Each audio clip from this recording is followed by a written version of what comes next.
I remember well the chill of that November morning in the year of our Lord, 1605. Word came to me at dawn that a most monstrous and ungodly treason had been discovered. A plot so vile, so unnatural, that even now, years later, I scarce can think on it without a shudder.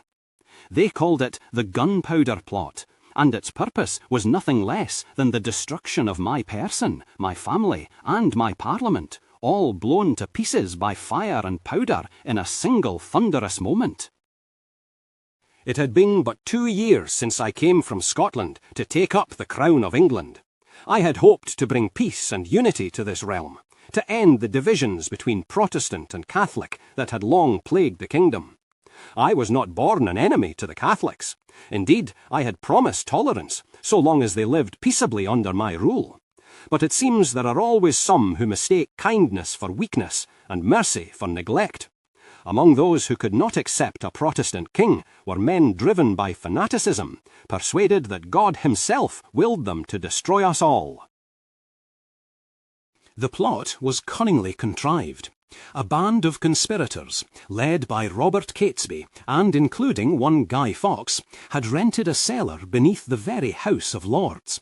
There they hid barrels upon barrels of gunpowder, enough to tear Westminster from its foundations. Their plan was to strike on the 5th of November, when I would attend the opening of Parliament with my Queen and eldest son, Henry. By that single act, they hoped to kill the king, his heir, his ministers, and the whole government of England, leaving the nation leaderless and ripe for rebellion. Yet Providence intervened. The Almighty, in his mercy, saw fit to reveal their wickedness. A letter was sent to Lord Wonteagle, warning him not to attend the Parliament.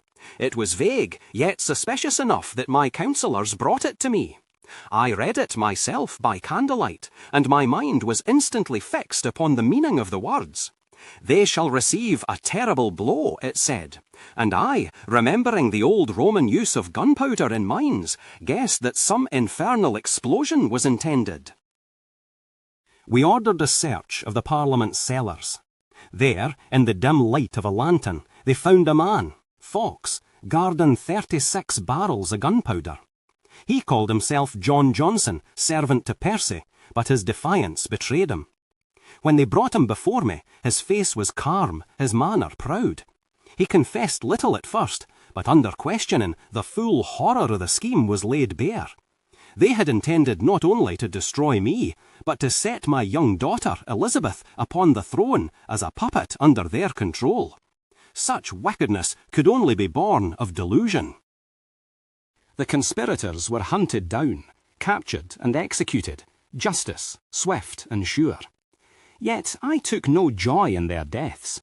I thought rather upon the narrowness of our escape.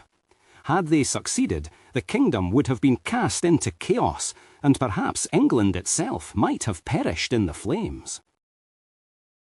Since that day, I have reflected often upon the nature of faith and treason. It was not religion that plotted against me, but the abuse of it, men who mistook their own rage for divine command. I have tried, where I could, to temper justice with mercy, yet I learned that a king must also guard his realm with vigilance. Each year, on the 5th of November, my people light bonfires in thanksgiving for our deliverance.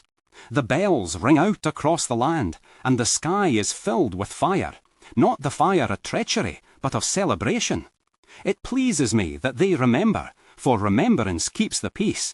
Let future ages know that God's hand preserved this kingdom, and that in his grace I was spared, not for my sake alone, but for England's.